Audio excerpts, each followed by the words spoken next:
guys, welcome to another Ned's Tool Talk comparison video.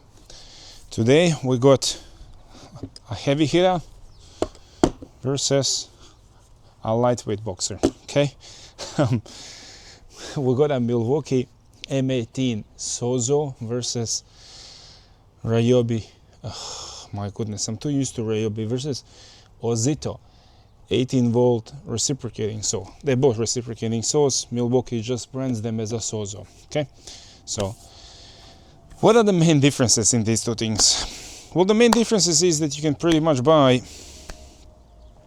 7-8 of these for the price of one of these. This sucker costs you 500 AUD, 495 to 500 AUD depending on a retailer, and this little thing costs you 70 AUD, 69.95, 70 AUD. Okay, the weight difference is like holding an elephant versus a baby. Okay, this is so much more heavier, this is so much more lighter. Okay, but that's how it is. This is 1.5 kilos. I say this is about 2.5 to 3 kilos. My free judgment. I've got Ozito. I've got on 2.5 amp hour battery, and Milwaukee purposely I've got on 2 amp hour battery just for the comparison sake of the video. I can put a 5 amp hour battery in it or 6, but it's not gonna be a fair comparison. It's a much more powerful tool as it is, and then if I chuck a bigger battery, we're not gonna have a fun video to watch. Or it might be even more fun to some people, but not to me. I wanna see kind of like for like, battery wise at least, comparison. Ozito states 2600 strokes per minute, and Milwaukee states 3000 strokes per minute. Also, Ozito's got a 22 millimeter stroke, and the Milwaukee's got 32 millimeter stroke, which is heaps better. On Ozito, you can press unlock and you can move the front guard and you can lock it.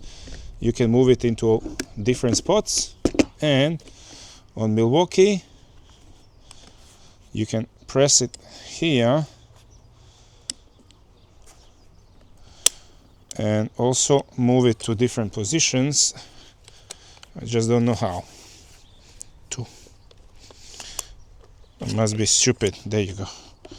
You gotta press from both sides. I've never had to move this thing. So you press from both sides and you can move it out or in, which is so much easier to operate. Okay, and it gets very close to the machine. Also, one more thing is Milwaukee's got so much rubber overmold protection for the tool itself and for whatever you're cutting. If you hit this with something, it's got so much overmold, and it's got a very big like lip at the front. See around there, look at that. See that lip around there? It's got a big lip. At the front, you've got a LED light on the top there, and this is what the tool sounds like. On the right side of the tool, you got a big rafter hook, massive hook. Ozito, this is what the tool sounds like. Push this further in. Actually, that's how far it goes. There's no rafter hook. Safety trigger on top, small, very small rubber overmold, and no LED light on the front of any kind, but it's also got a bit of a lip there, small lip, nothing major, but still does the job.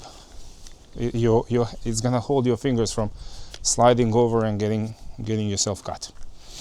So let's get these two tools to cut something and let's get them tested. So we're gonna use Bosch Edge blade, and the first test we're gonna do is gonna be with Ozito. Almost said Ryobi again, but no, it's Ozito. So let's give it a try.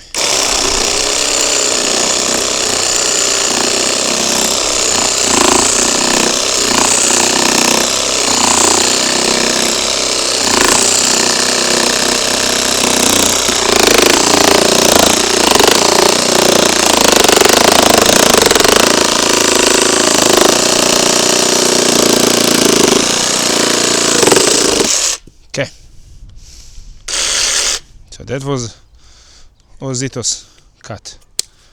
Not bad, but also not great. A bit slow, to be honest, in my at least opinion and liking. Okay, now the way that you insert a blade in Milwaukee is twist that up, some gunk on the blade, drop it in. Actually, I want to see if it's going to accept the blade without twisting that. No, it's not. I used to have a Bosch recip so that you didn't have to twist this. You just push the blade in and it would slot in the spot. So, let's give it a try. Oh boy, this is gonna be funny.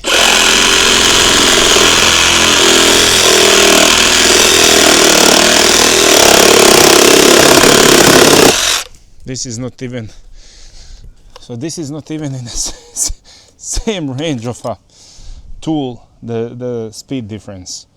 Honestly, it's ridiculously uncomparable.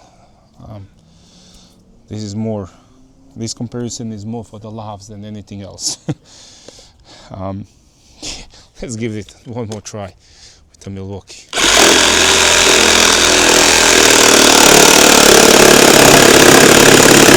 It just does not care. This thing just powers through. This is unreal. Let's get some metal cut.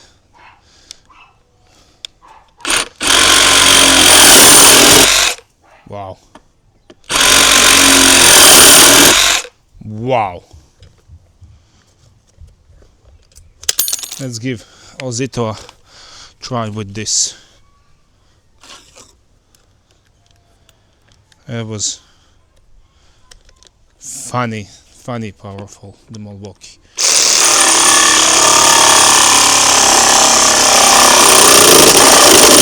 See? It hasn't got enough power, and it just starts, as soon as you put a good blade in it, as I said, it just starts catching and binding, and it dies. So you saw with the Milwaukee a second ago how it just powered through with the same blade, and this one can't. It'll go through if I want to, but it just starts shaking everything to the point where it's almost too much. It's not enjoyable anymore to use the tool. So big difference in tools, guys. Big difference in tools and how much you pay for them. All right, guys, so that was the comparison between David and Goliath, and as you can see, Milwaukee just takes the victory any day of the week, which it wasn't to be expected. It was, I knew that even before I made the video, before I started making the video, because it's just so much better of a tool. Again, Ozito, I'm not gonna say that Ozito is crap or no good or this or that. Ozito is actually very good for the money that you're gonna pay, because guys, 69, 70 AUD, what can you get for that, mate? You can't go to Kohl's or Woolworths or Aldi, and you can't even fill a bag with groceries for that. And here you can purchase a power tool that's actually gonna cut something and do something. Yes, granted, it's not as good as some other premium brands, but still, if you're in a pinch, if you need to cut something, it'll get it done. That being said, like, share, subscribe, and I'll see you in the next video, guys. Hopefully we got some more comparisons between some tools. We can even make some more fun comparisons, chuck some basic batteries in these premium brand tools, and see how they stack up with some cheap lower range tools. Anyways, guys, like, share, subscribe. See ya, bye, ciao.